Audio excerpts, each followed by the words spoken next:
大家好，我是静，欢迎来到我的频道。今天想和大家分享的是一款很好吃的巧克力司康。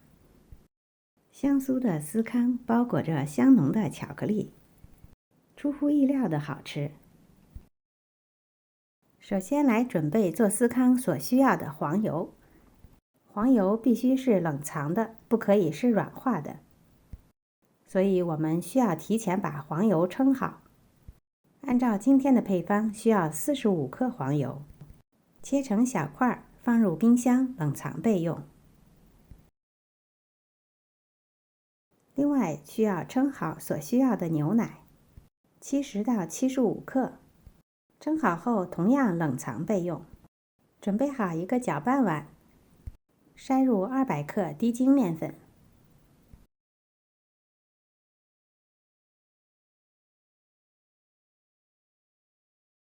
加入25克白糖，白糖的量比较少，喜甜的可以适当多加一些。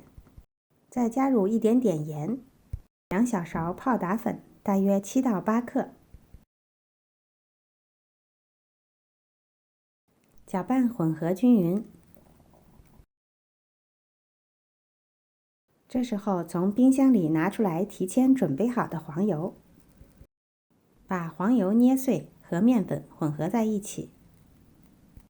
要想做出酥松好吃的司康，这一步非常重要，速度要稍微快一些，不能让黄油融化。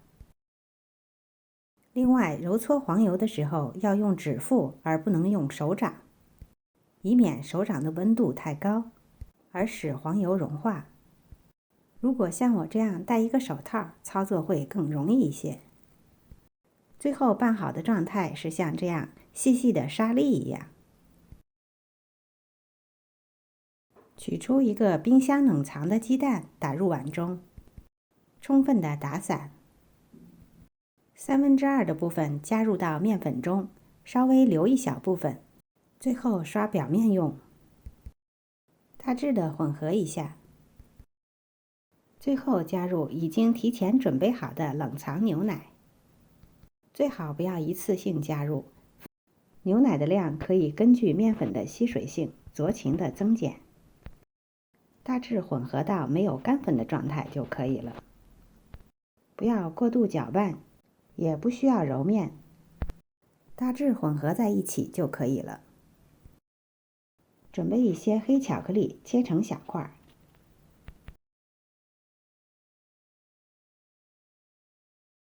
巧克力的品种可以选择你喜欢的，也可以用这种现成的巧克力豆。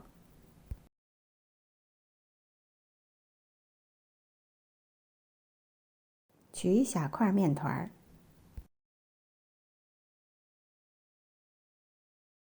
包入适量的巧克力，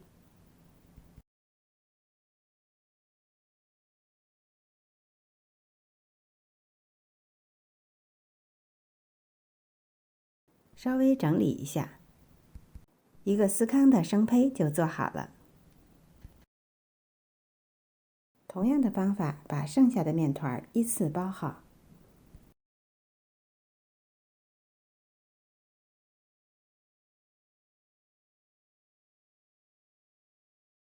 包好后，间隔码入烤盘内。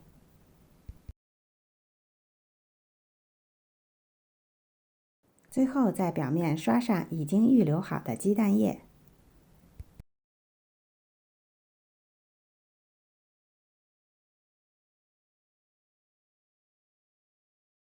送入预热好的烤箱，200度烤15分钟。时间到，出炉了，赶快来看看怎么样啊！刚出炉的司康非常的酥松，还有流心的巧克力，非常的香浓，趁热吃口感是最好的。喜欢的朋友赶快做起来吧！今天的视频就到这里了，谢谢您的收看。如果喜欢我的视频，别忘了点赞、分享和订阅我的频道哦。我是静，我们下次再见。